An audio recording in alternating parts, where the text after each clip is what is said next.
Message this morning, this Easter morning, this Passover week, is choose love.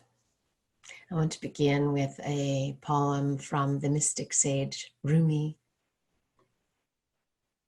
The Lord of love wishes me to get out of myself. The Lord of love wishes me to get out of myself. He wishes me to sit in freedom. I was constantly involved with ambition, and now he tells me to break all the chains. I was constantly involved with ambition, and now he tells me to break all the chains. On this calendar day, on April 12th, but in another year, 1925, Paramahansa Yogananda offered his first Easter message at Mount Washington in Los Angeles, California. It was another time and place, but of course the message remains the same, because the spiritual message of this time is an eternal message, one that is true regardless of the time, regardless of the age, regardless of the place or the outer condition. And that message is that we are here to discover our soul freedom. We're here to awaken to peace, awaken to our inherent joy, and to live our divine life, the soul-guided, soul-inspired life.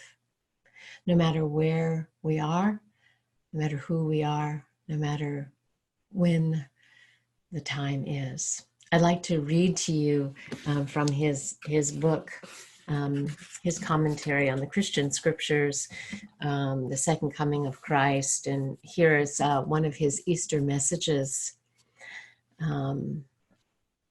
He said, "Resurrect yourself. As Christ resurrected his consciousness from the sepulcher of mortal limitations, so you must learn to resurrect your mind by meditation from the tomb of material desires and body confinement to the consciousness of omnipresence. Resurrect your calmness from beneath the soil of restlessness. Resurrect your wisdom from the enshrouding earthliness of ignorance. Resurrect your love from beneath the sod of mundane human attachment with its limited love for family, society, and country. Let it expand to be divine love for all. As Jesus withdrew his mind from the body by ecstasy and united it with the all-pervading spirit, so through the consciousness of Christ developed within yourself by constant meditation, unite your soul with the omnipresent spirit. Unite your life with eternal life."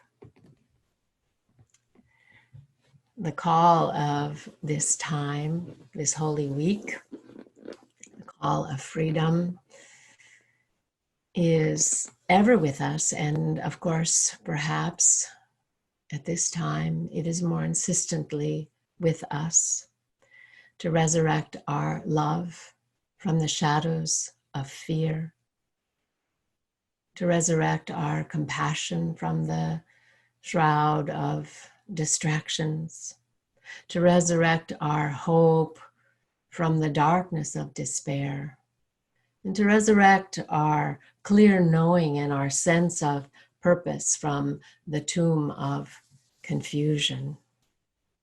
Yoganandaji's message that day and mine today is really no different. It's a call to heed the soul life, and that now is the time, right where we are. I was drawn to the words of St. Paul in Romans, the 13th chapter, The night is nearly over. The day is almost here. The night is nearly over. The day is almost here. So let us put aside the deeds of darkness and put on the armor of light. In this satsang series that I have been offering online, I've been exploring with you the choices that we can make to keep turning towards soul freedom, to keep turning towards that liberation, to resurrect ourselves through superconscious meditation and making the choices that are in harmony with the soul. In the Bhagavad Gita, the 16th chapter, we find the description of the divine qualities or sattvic qualities within us that we can cultivate. And you can think of that as being our armor of light. That which brings our soul qualities forth, lets that light shine into the world. And it is contrasted in the 16th chapter of the Gita with the deeds of darkness, the lower drives and tendency that obscure the soul. And when we go to the 16th chapter of the Gita, not only does it delineate these qualities for us, but it gives us the promise that is for all of us about our divine life. Two paths. Lord Krishna says, be fearless and pure. Never waver in your determination or your dedication to the spiritual life. Give freely. Be self-controlled, sincere, truthful, loving, and full of the desire to serve. Realize the truth of the scriptures. Learn to be detached and to take joy in renunciation. Do not get angry or harm any living creature, but be compassionate and gentle. Show goodwill to all. Cultivate vigor, patience, will, purity. Avoid malice and pride. Then, Arjuna, you will achieve your divine destiny. Other qualities, Arjuna, make a person more and more inhumane. Hypocrisy, arrogance, conceit, anger, cruelty, ignorance. The divine qualities lead to soul freedom. The demonic, the lower tendencies lead to bondage. But Krishna says, do not grieve, Arjuna. You were born with these divine qualities. Do not grieve. You were born with these divine qualities. And of course, that promise is the promise for us all, and it is the consistent teaching of yoga that we are all born with those divine qualities, those divine attributes that are innate within us, and we are destined to awaken, to know that truth of our being and to live it. And in our tradition of Kriya Yoga, we have been instructed and inspired by the masters to make that our focus now, not later, not when this time of difficulty is over, but now. Our focus should be living the soul life, being liberated in this lifetime, liberated from the pull of fear and despair and anger and resentment and its lower drives, but being free and cultivating those soul qualities, living the soul life right where we are, right now, rising up. So in the earlier messages of the Sunday satsangs, I talked about the soul powers that come to us as we cultivate these qualities, and we were looking at them as they relate to the various chakra centers and the energies in the subtle body, starting with stability, finding a spiritual foundation in our life, discovering what we can count on when everything is moving and unchanging, everything is so uncertain and unstable, learning that we can turn within and discover that which is unmoving, unchanging, that which is indeed our very essence, the essence of our being. And then discovering our creative power, that is a spiritual power that allows us to use our mind and our imagination creatively and to bring forth divinely inspired solutions.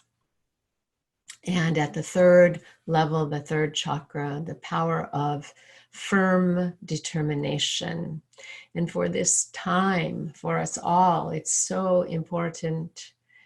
And it helps to remove our despair and our suffering if we can touch on that power of determination to learn what we can from this time and to be determined to allow it to change us, to transform us, and to have the vision of this transforming our entire world in ever positive ways, even in the hour of our darkness, to see through our creative imagination and our determination this vision of light.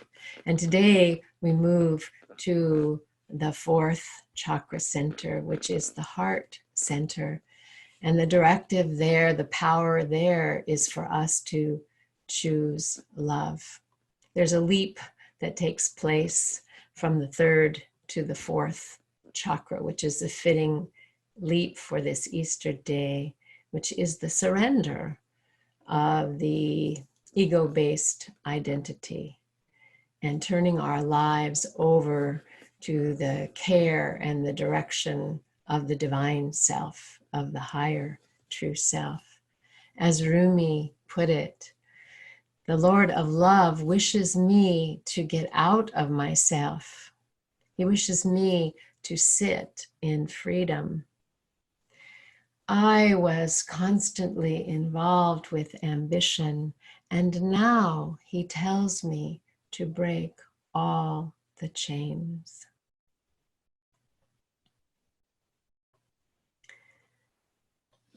The message of soul liberation of this holy time is to follow the prompting of love, the capital L, the divine prompting, and to release ourselves from the downward pull of fear.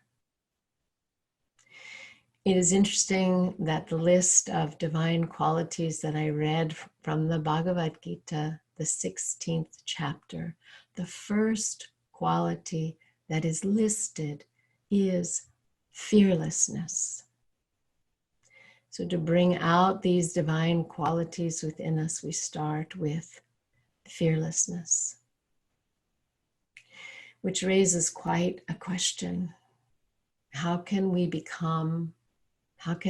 fearless in a time that would have us contract in fear?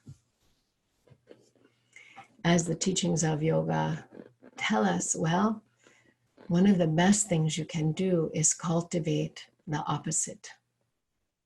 So when we feel fear, cultivating the opposite quality is to cultivate love, to cultivate courage. Courage comes from the root word kor, for heart, for love.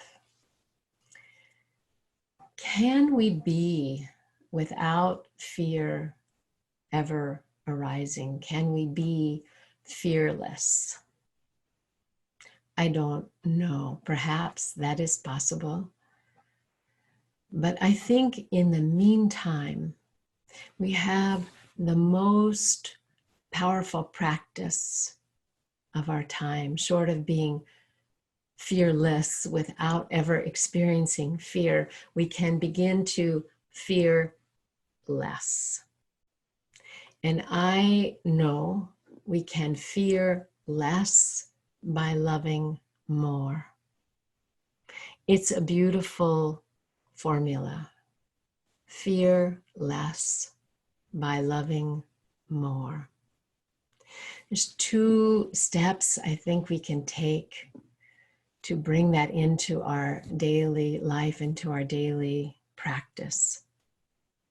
Think of it as a 2-step dance move.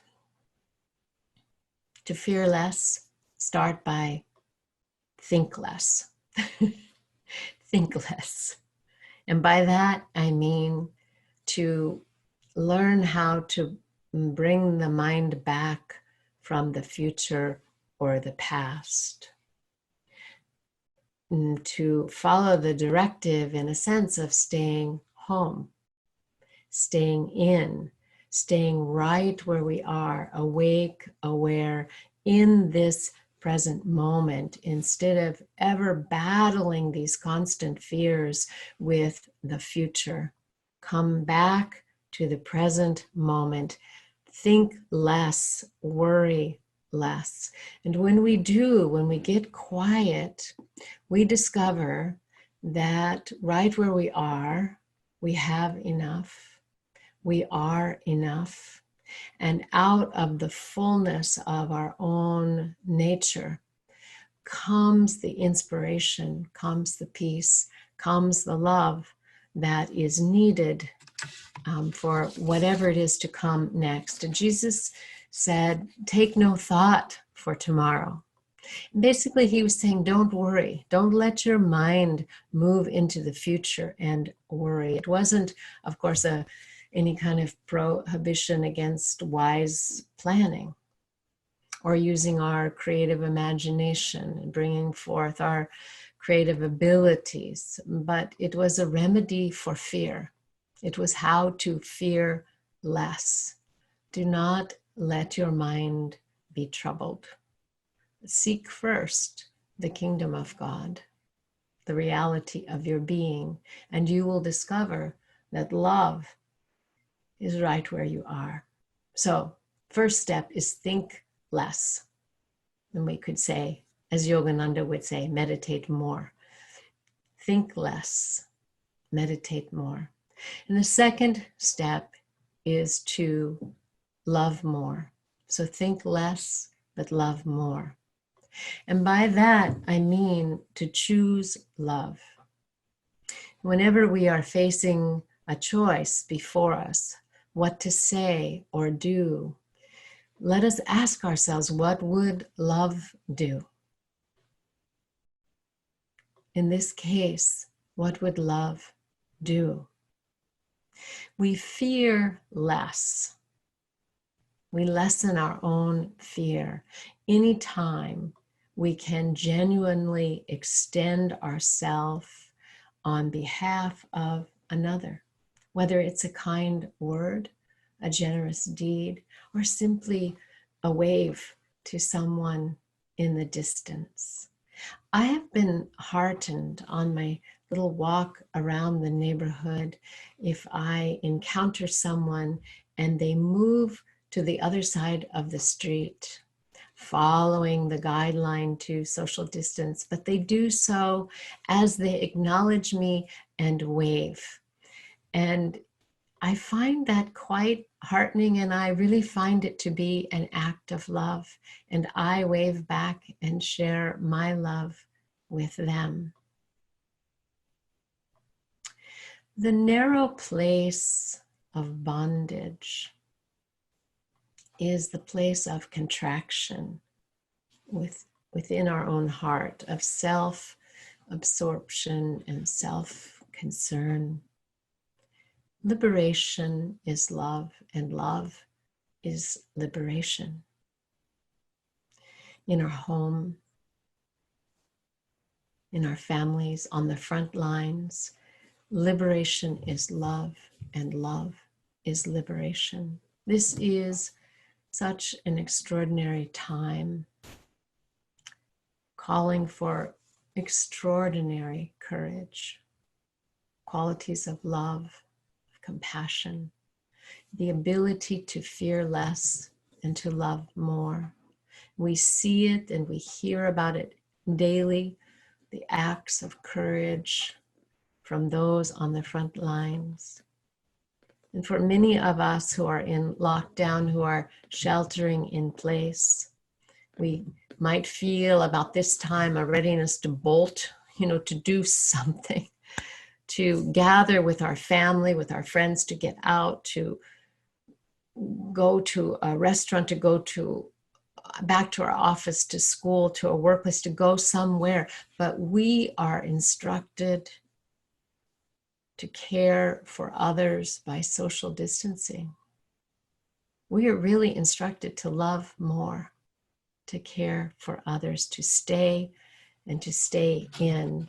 A very interesting thing occurred as I was preparing this message to share with you today. Every year at Easter time, I have a little book of poems, collected poems by Wendell Berry, and I have a favorite one for the spring that I go to that is about purification, sort of letting go of everything from the winter past and entering into spring. And last night when I went to the shelf and took down the book and opened it to find that reading, instead it opened to a page that is just before the one that I ordinarily read. And this is a poem that I don't remember ever seeing before. I'm inclined to think it might have just appeared, but the poem is called Stay Home. I will wait here in the fields to see how well the rain brings on the grass. I will wait here in the fields to see how well the rain brings on the grass. In the labor of the fields, longer than a man's life, I am at home. Don't come with me. You stay home too. I will be standing in the woods where the old trees move only with the wind and then with gravity. In the stillness of the trees, I am at home. Don't come with me. You stay home too. Such a wonderful poem to find for this time, pointing towards what it can be for us to stay home wherever we are, when our thoughts settle, when we can be where we are. We move from fear to love, from bondage to liberation. We discover the resources we need to do what we can, and in this time to contribute to the well-being of those far and near. I want to close with revising Rumi's poem as an affirmation for us today. The Lord of love called me out of myself. The Lord of love called me out of myself. I am sitting in freedom. The Lord of love called me out of myself. I am sitting in freedom. Once I was constantly self-absorbed, filled with ambition. Now I have broke all the chains. Namaste.